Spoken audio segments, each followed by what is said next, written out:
The Galactic Conclave Chamber was built to hold big decisions. The kind that moved fleets and ended wars and redrew the borders of entire star systems. The ceiling rose high enough to make any species feel small, and that was the point. When you felt small, you made careful choices. Nobody in the room was being careful today. Vrethsol stood at the far edge of the delegate ring, 9 feet of plated muscle and battle-earned silence, and he was reading the mission brief for the 3rd time. Not because it was complicated. Because he was looking for a way out of it that didn't exist. The mission was simple. A human military vessel had gone silent inside Conclave-claimed space. Conclave law was clear on the matter. Any unauthorized military ship found drifting in claimed territory had to be boarded, checked, and escorted back to the boundary. It happened 12 or 13 times per standard cycle. Border disputes. Navigation errors. The occasional probe that drifted too far off course. Routine work. Except that word, routine, kept sliding off the situation like water off sealed armor plating. Ambassador Suno Day stood at the center podium. He was small and slightly curved, built like a question someone had forgotten to finish asking. He had served as the Conclave's senior diplomatic officer for 19 years. He had negotiated the Kareth Accords. He had talked down 3 separate armed conflicts with nothing but patience and very good probability models. By any fair measure, he was the calmest creature in any room he walked into. He was not calm now. The Krethon delegation, he said, reading from the record in front of him, submits a formal refusal and requests that this document be sealed from the public archive. Vrethsol, the Krethon High Commander, did not look up from the floor. Suno Day set that document down and picked up the next one. The Varadi Military Council declines the assignment, citing tactical risk assessment, with the full recommendation of General Oshkar. Oshkar was standing near the back wall with his thick arms folded across his chest. He said nothing. He had the look of a soldier who had already made his choice before the meeting started and had no interest in being asked about it again. Suno Day read 7 more refusals after that. Each one was polite. Each one was detailed. The 4th refusal included a full tactical analysis with supporting data.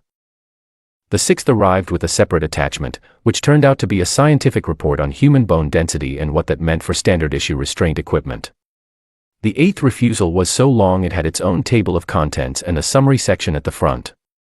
A junior Conclave attaché named Brevo SS, seated near the back row, leaned toward his colleague and said quietly that perhaps the whole matter was being treated with more weight than it deserved. The vessel had gone quiet. That was all. Perhaps the humans could simply be spoken to. Reasoned with. It was probably nothing serious. Oshkar turned from the wall and looked at him. He did not say a single word. He just looked. Then he turned back. Brevo SS did not raise the point again. Suno Day had not planned to show the data real. The Orvish delegation had submitted it the previous morning as supporting evidence for their own refusal, which was the 5th one he had read. He played it now because the chamber needed to see what exactly it was refusing to deal with. The reel was 4 minutes and 11 seconds long. It showed 17 Orvish warships, all at standard combat rating, all fully crewed, all fully operational, making an interception in the Drev corridor. The vessel they were intercepting was a single human patrol craft. The human ship had a damaged propulsion system. The engagement record showed it had been running at 62% capacity for at least 6 hours before contact was made. 3 humans were aboard. The reel ended with 1 vessel intact in the corridor. It was not an Orvish ship. Nobody in the chamber said anything for a long moment. Then a Dravari delegate, in a flat and careful voice, said she wished to note for the record that this incident had taken place 4 years ago and the full conclave had never formally discussed it. Suno Day confirmed that was correct. The Dravari delegate said she found that very interesting. She did not mean it as a compliment. What made the whole situation worse, and Suno Day had turned this over in his mind many times in the past 24 hours, was that the humans had not appeared to be doing anything special. 3 separate conclave intelligence teams had reviewed the engagement records and reached the same basic conclusion, each in slightly different language. The human pilot had been reacting. Adjusting. Doing, as best as anyone could work out, whatever seemed reasonable to her at each moment as it arrived. She had not been running a plan. She had been annoyed. That was the actual word in the report. Annoyed. One of the intelligence analysts had flagged it, unsure if the translation unit had made an error. A second team had gone back and confirmed it had not. Tsunode closed the reel and looked out at the room. 53 delegates. 15 species. The combined military strength sitting in this chamber could strip the surface off a mid-sized planet and still have ships available for whatever came after. The Crethon alone had brought an entire moon under control in 6 hours during a campaign 30 years back. The Varati had not lost a ground engagement in 2 centuries of recorded conflict. Every single one of them had said no. Oshkar spoke then. He had a voice like something large being dragged slowly over stone, deep and unhurried, the kind of voice that only used the words it actually needed. He said, "The question is not whether we can win. Most things in this galaxy, we can win." He let a moment pass. The question is what winning costs against them. And what it costs if you do not win on the very first try. He left it there. The room sat with it. Tsunode thought about the data reel. He thought about 3 humans and a broken engine and a corridor filled with Orvish warships. He thought about the word annoyed sitting inside a classified intelligence file, flagged, reviewed, and confirmed. He pulled up the manifest for the vessel currently drifting in conclave space. No communications. No response to any hail on any channel. No stated reason for being there. The ship was a Hargrove-class frigate. Its registered name was Relentless Ruin. 7 crew members total. He read the list. Pilot. Engineer. Science officer. 2 enlisted soldiers. 1 lieutenant. And at the top, the commanding officer. Colonel Cole Hargrove, age 47. Promoted through field commission. Service record, 40 pages long. 11 of those pages were redacted. Tsunode looked at the blank space where 11 pages used to be. He thought about what human governments redacted. He had studied the subject. Most governments across the known galaxy sealed records to hide losses or poor decisions. Human governments sometimes sealed records for a different reason entirely. Not to hide failures. To hide things that would be hard to explain to anyone who hadn't been there. He closed the file. He made a decision. His probability models told him it was either very wise or a very bad mistake, and the difference between those 2 outcomes would depend almost entirely on the next several hours. He would go himself. No warriors. No combat escort.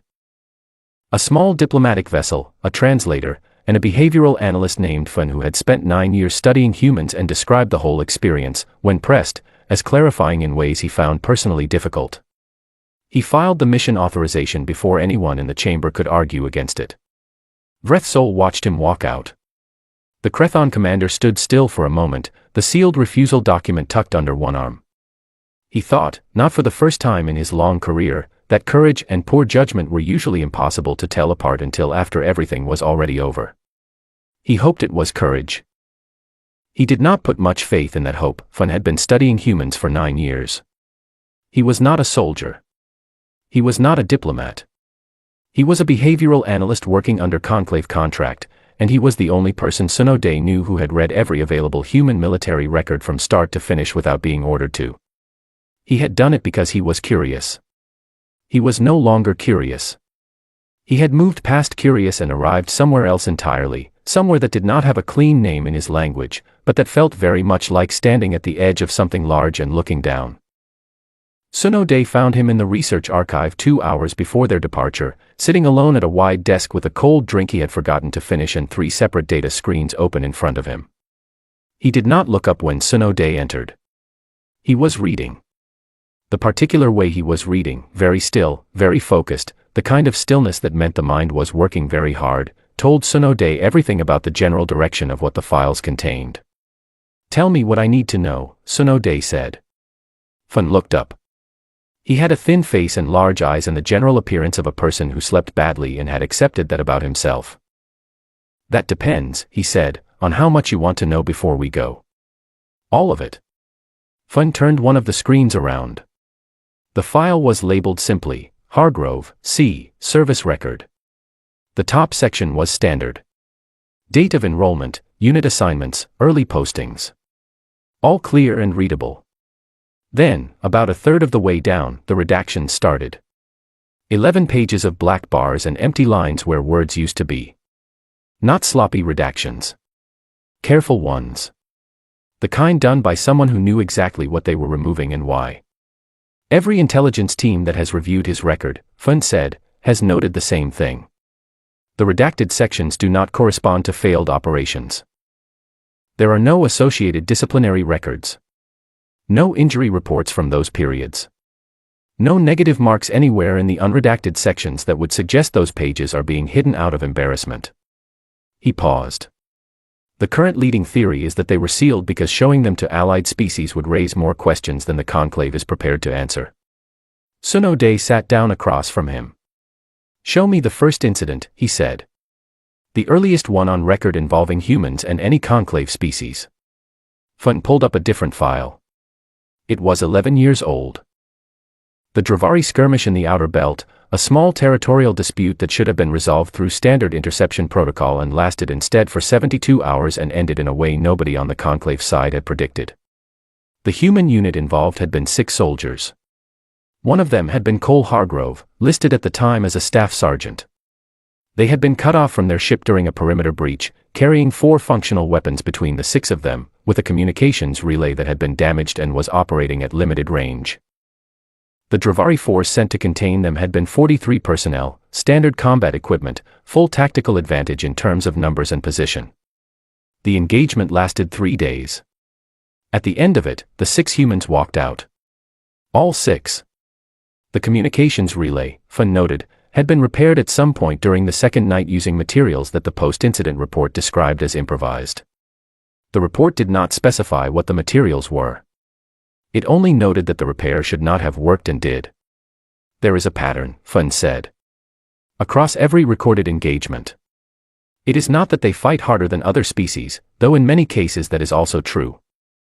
It is that they do not respond to the situation the way the situation suggests they should respond. A surrounded unit does not behave like a surrounded unit. A damaged ship does not behave like a damaged ship. The gap between what their situation calls for and what they actually do is," he searched for the word, "consistent." It is a consistent gap. It does not appear to be accidental. What drives it? Sun O'Day asked. Fun picked up his drink, looked at it, set it back down. "Something they call morale," he said. "My species does not have a direct equivalent. The closest translation is group belief, a shared decision, reached without formal agreement, that a given outcome is still possible. It functions as a force multiplier. It appears to be contagious among them. When one member of a unit maintains it, others tend to as well." He paused. "It also appears to intensify under pressure rather than decrease. Which is the part one find most difficult to model?" Sun O'Day thought about that for a moment. His own species operated on function. You assessed what was possible and you acted within that range. If the range narrowed, you narrowed your actions accordingly. It was logical. It was stable. It had never once led to 6 soldiers walking out of a 3-day engagement against 43 opponents with 4 functioning weapons. "The pilot," he said. "From the Orvish reel." Fun nodded and opened the 3rd screen. Her name was Dana Ruiz. She had been 26 at the time of the Orvish interception. Prior to that engagement, her service record was solid but unremarkable. She had completed her standard training well. She had served 2 postings without incident. She was, by any normal measure, not exceptional. The post-incident debrief transcript was short. The interviewing officer had asked her several standard questions about the engagement. What had her threat assessment been? What had her tactical plan involved? What decision points had she identified and how had she responded to each? She had answered the questions carefully. Then the officer had asked, near the end, what her overall strategic approach had been given the circumstances. She had said she didn't have one. The officer had asked her to clarify. She had said the Orvish ships moved in a pattern she recognized within the first 40 seconds. After that she was just responding. She said she had been awake for 31 hours by that point and she was, in her own words, tired and irritated and not particularly interested in being intercepted. The officer had asked if she had been aware of the numerical disadvantage. She had said yes. The officer had asked how she had assessed her probability of survival. There was a pause in the transcript. The debrief recording showed her thinking about it. Then she had said, low. And then she had said, but I've been in low before. The officer had written no further questions. Fun closed the screen. The challenge, he said slowly, is not that humans are dangerous in the ways that most dangerous species are dangerous. The challenge is that they are dangerous in a way that our risk models were not built to measure. Our models assume that rational actors respond to worsening odds by adjusting their behavior towards self-preservation. Humans do adjust. Just not always in that direction. Sun O'Day was quiet for a while. Outside the archive window, the conclave's main transit corridor hummed with standard traffic. Ships arriving and departing. Cargo and communications and the 10,000 small moving parts of a functioning galactic body. Everything operating as it should. Out past the boundary, a ship called Relentless Ruin was drifting in the dark with 7 crew members and 11 redacted pages and a commanding officer who had once walked out of a 3-day siege and apparently considered that a fairly normal part of the job. Is there anything in the files, Sun O'Day asked carefully, that suggests they respond well to diplomatic approach? Anything that suggests a non-combat contact goes differently? Fun considered the question honestly. There is not much data, he said. Most recorded contact has involved some form of conflict. He paused. But the data that does exist suggests they are perceptive. They read situations carefully. They tend to match the energy of what they encounter. He paused again. Which means the most important thing we can bring with us is the right kind of energy. Sun O'Day stood up. And what is the right kind? Fun finally picked up his drink and finished it. Honest, he said. Calm. Not afraid. He set the cup down. Especially that last one. The conclave diplomatic vessel was small. That had been a deliberate choice. Sun O'Day had made it the night before departure, going over the options with Fun, who had agreed without needing much convincing. A large ship read as a threat. A mid-size ship read as preparation for one. A small ship said, "We are not here to fight you. We are here to talk." And if that was not true, at least it was the correct opening move. They crossed into the outer corridor at standard approach speed, no weapons charged, all identification signals broadcasting openly. Fun sat at the secondary console running behavioral notes to himself in a quiet voice. The pilot, a conclave transport officer who had been briefed on the situation and had asked no questions beyond the navigation ones, kept her eyes on the display and her hands exactly where they should be. Sun O'Day watched the long-range screen. The Relentless Ruin appeared as a small shape against the dark. It was not moving. It had not moved in the 18 hours since the conclave first registered its presence. No propulsion output. No weapons signature. No active scanning. It sat in the corridor the way a large stone sits in a shallow river, quietly, without effort, as though it had always been there and had no plans to leave. Sun O'Day opened a channel on standard frequency and identified the vessel and stated his intent. Clear language. Simple and direct. He had practiced the phrasing 4 times in the hour before arrival because first words mattered, and he wanted the right ones. The channel returned static. He waited. Then he tried again on a secondary frequency. More static. Fun made a small note on his screen and said nothing. 6 minutes passed. Sun O'Day tried a third frequency. He kept his voice level. He did not repeat himself. He simply stated, again, who he was and what he was doing there, and then he waited. The channel opened. The voice that came back was female, clear, and completely unhurried. It sounded the way a person sounds when they have been in the middle of something and have stepped away to answer, not because they were startled, but because they decided to. Conclave vessel. Identify your intent. Not your designation. Not your species designation. Not your mission code or authorization number. Your intent. Fun looked up from his console. He and Sun O'Day exchanged a look. Sun O'Day leaned forward.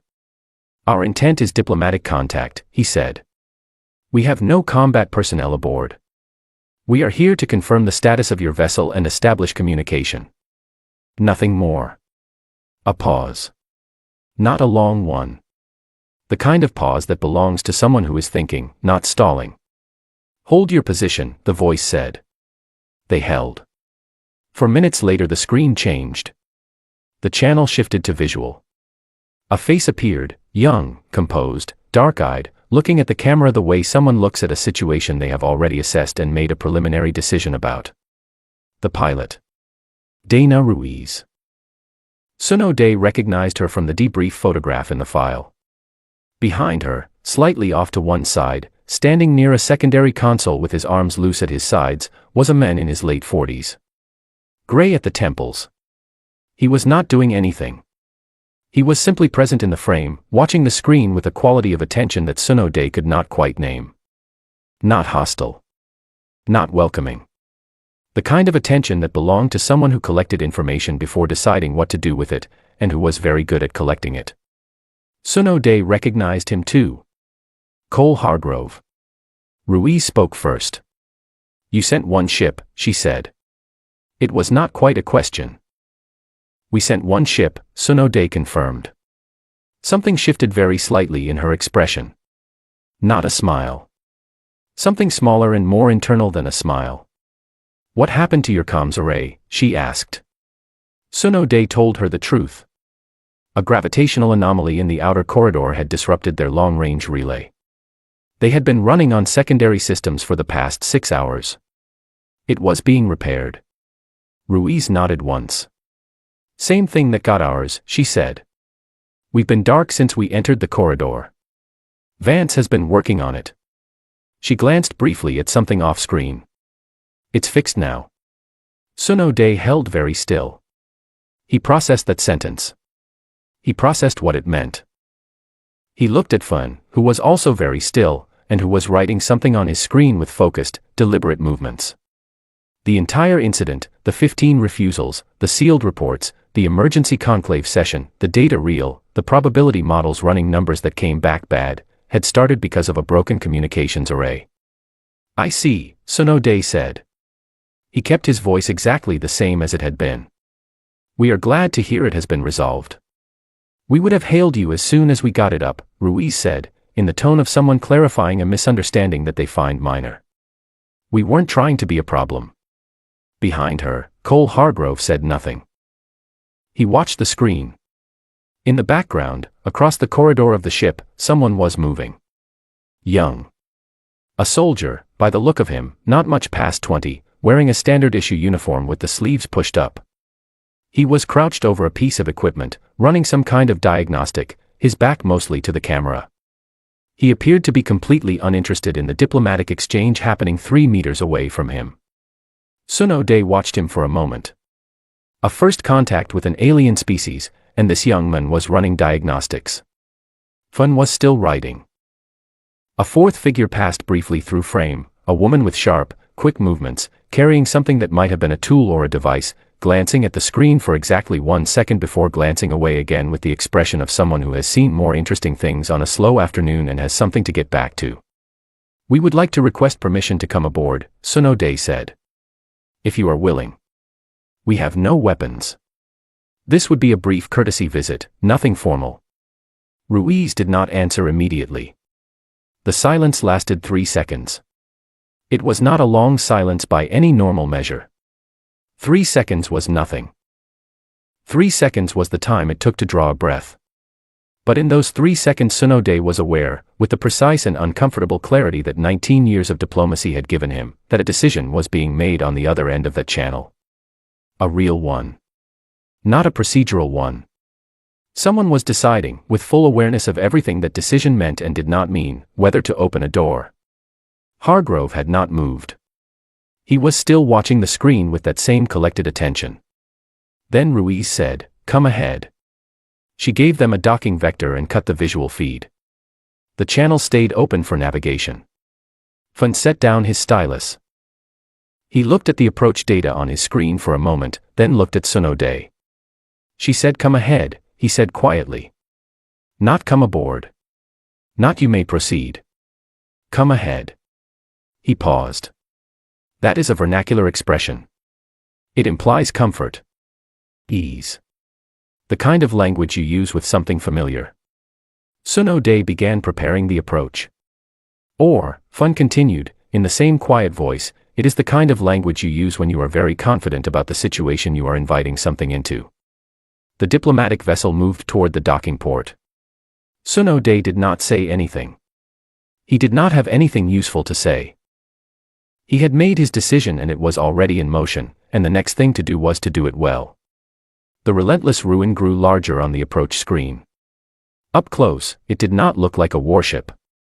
It looked like something that had already been through a war and had decided, without much drama, that it was fine with that. Hull scoring along the starboard side.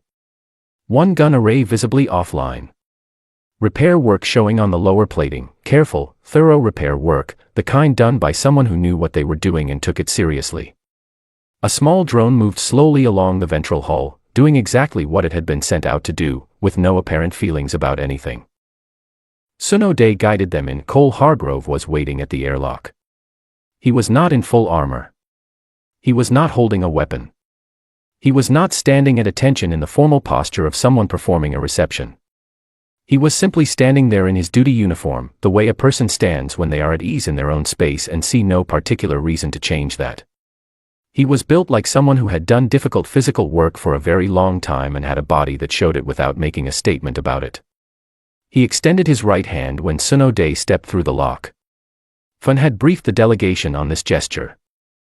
A human contact ritual, used at the start of formal and informal meetings both. You take the offered hand, you grip it briefly and firmly, you release. The force used was important. Too light read as uncertain. Too firm read as aggressive. The correct grip said, I see you and I have no problem with you. Hargrove's grip was exactly correct. Not a performance of correctness. Actually correct, in the way that things are correct when someone has done them 10,000 times and no longer needs to think about it. Welcome aboard, he said. He meant it. Then he turned and walked them into the ship. The relentless ruin was not large by any military standard. The main corridor was functional and a little worn, the way spaces become worn when they are used consistently by people who actually live and work in them. Not dirty. Clean and organized. But lived in. Surfaces showed the small marks of use. Equipment was mounted, labeled, accessible. Everything had a place and was in it. The hull scoring was more visible from inside near the port side. Sections of plating had been patched and repatched, each repair slightly different in material and texture. Sun O'Day recognized the work from the Dravari file. The pattern of improvised repair using whatever was near and available. Each patch was solid. Each one would hold. Hargrove walked them through without explaining much. He pointed out the navigation bay, the engineering section, the medical suite. His descriptions were short. He spoke the way a person speaks who sees no point in making a simple thing complicated. The medical suite had been recently used. Sun O'Day noted this and said nothing.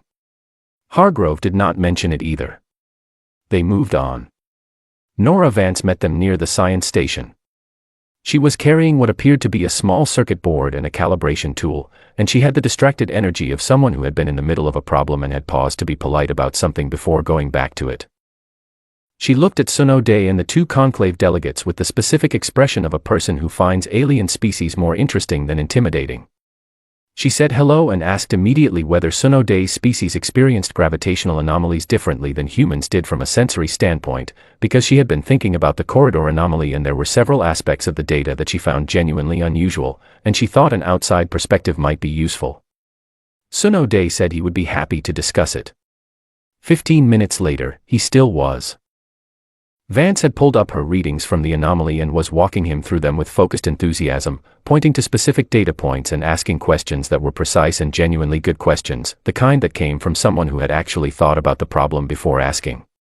One of the conclave delegates, a specialist in spatial physics, had drifted closer to the screen and was now engaged in the conversation too, both of them leaning over the data with the shared interest of two people who liked the same kind of problem.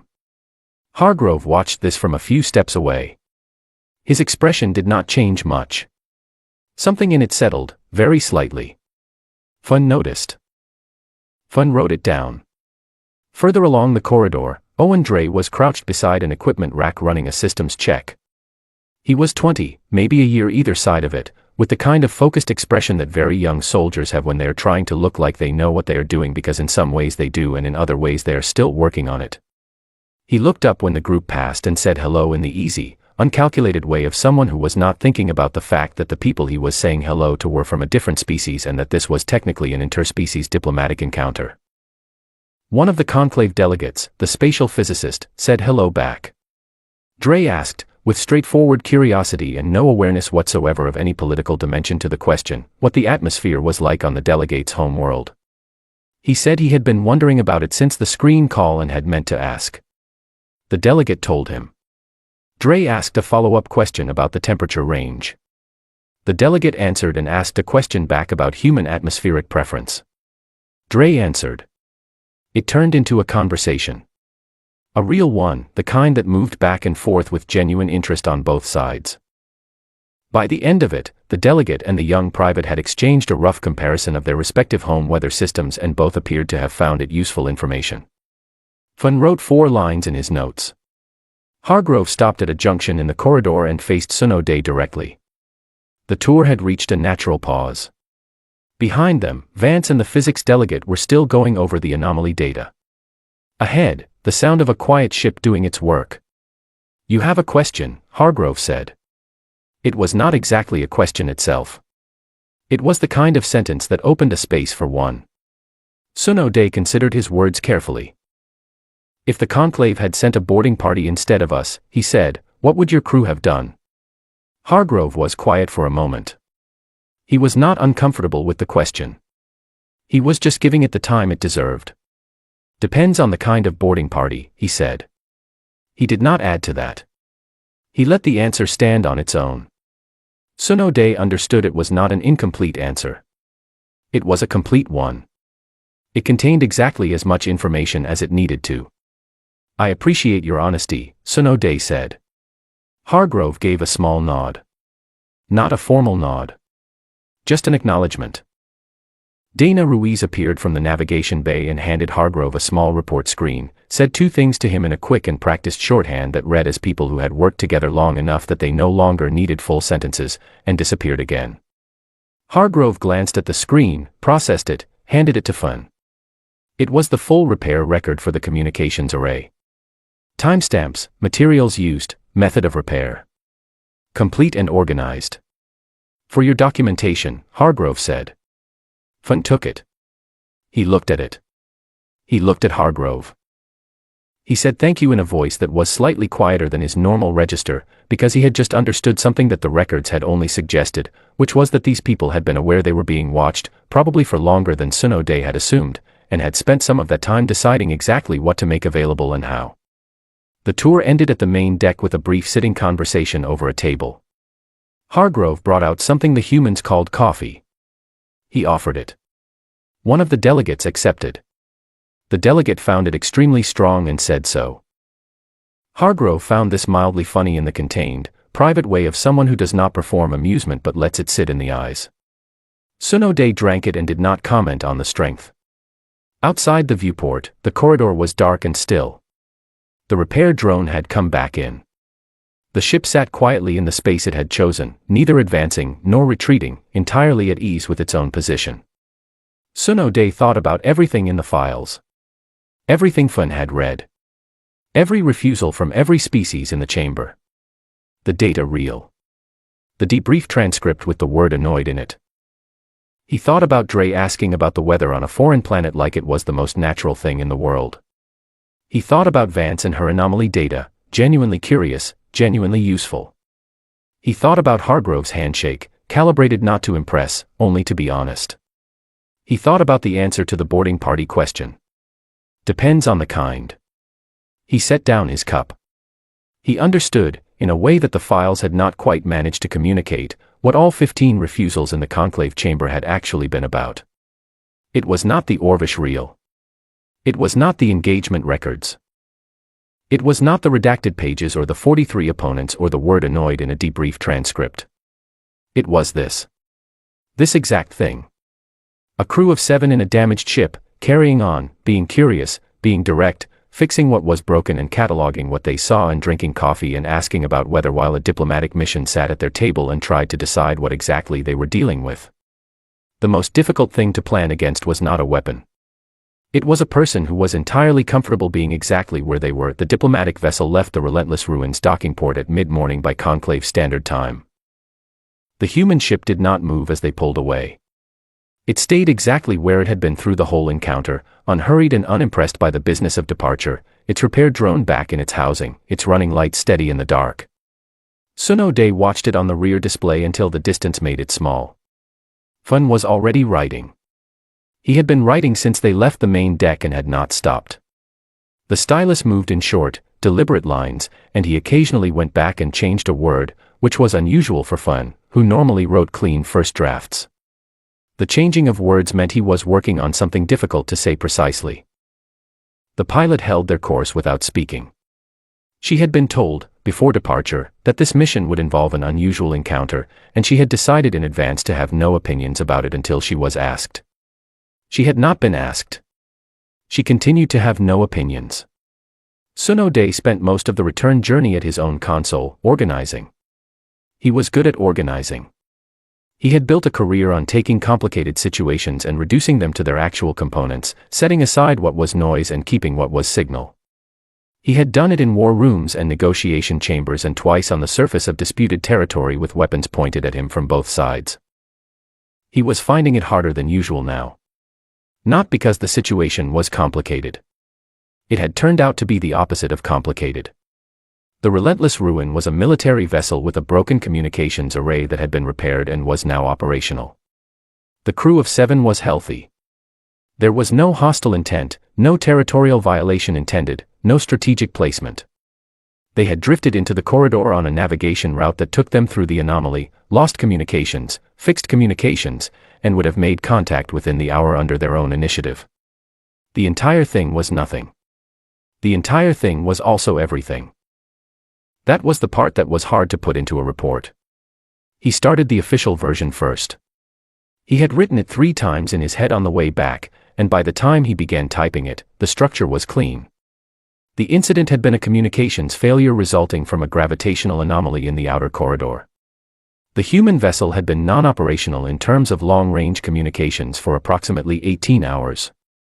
No hostile activity had occurred. No weapons had been charged. No threat had been made or implied on either side. The crew had been cooperative and transparent throughout the contact, providing full documentation of their repair work for the Conclave record. He recommended granting the Hargrove-class designation corridor rights through the outer sectors.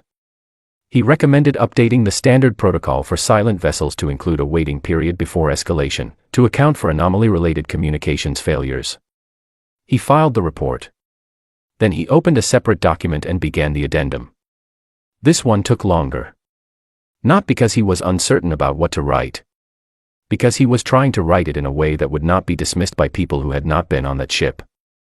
The Conclave had a particular kind of reader, experienced, practical, resistant to things that could not be measured. He needed to make this measurable.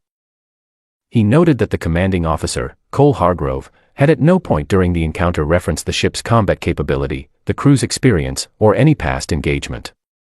He had offered a handshake, a tour, and an honest answer to a direct question. The honest answer had contained more information than most formal threat assessments. He noted the communications repair documentation, provided without being asked. He noted that the provision of unsolicited, complete, organized documentation was a specific kind of message. It said, "We know you are assessing us. Here is what you need. We have nothing to hide and no reason to make this complicated." He noted Dana Ruiz. The extended communications blackout. The deliberate extension, confirmed by the timeline discrepancy between the array repair completion and the initial hail response. 2 hours of additional silence after the repair was done, during which the crew had been watching the Conclave's response. He called it observation. He noted that it was conducted without any communication to the Conclave about what was happening, which meant it was conducted with the reasonable expectation that the Conclave would not know it was being observed until it was over. He noted Owen Dre and the conversation about atmospheric composition. He spent 2 paragraphs on it, which was more than he had intended, because the more he thought about it the more he believed it was important. A young soldier with no political role in the encounter, asking genuine questions, having a genuine conversation, creating goodwill in 10 minutes that the formal diplomatic exchange had not managed to produce. He could not determine whether this had been intentional. He suspected it had not been. He suspected it was simply the way these people were, which was either the most reassuring thing about them or the most significant. He was not certain which. His final section was the shortest. He had gone back and forth about whether to include it. He included it. He wrote that the humans aboard the Relentless Ruin were, at every point during the contact, fully at ease. Not performing ease. Not managing an impression of it. Actually, functionally comfortable in a situation that had involved an alien diplomatic vessel, an unscheduled interception, and the awareness that a significant portion of the conclave had recently reviewed classified data about their species' military history. They had offered coffee. They had asked about anomalies. They had made conversation. They had answered questions plainly.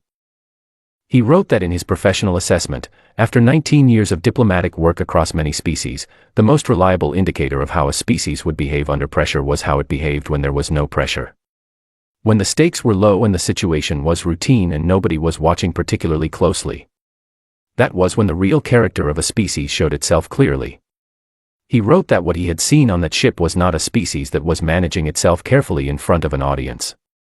It was a species that was exactly the same whether anyone was watching or not. He wrote that the strategic implications of that were significant. He filed the addendum. The report reached the conclave chamber before the diplomatic vessel even docked.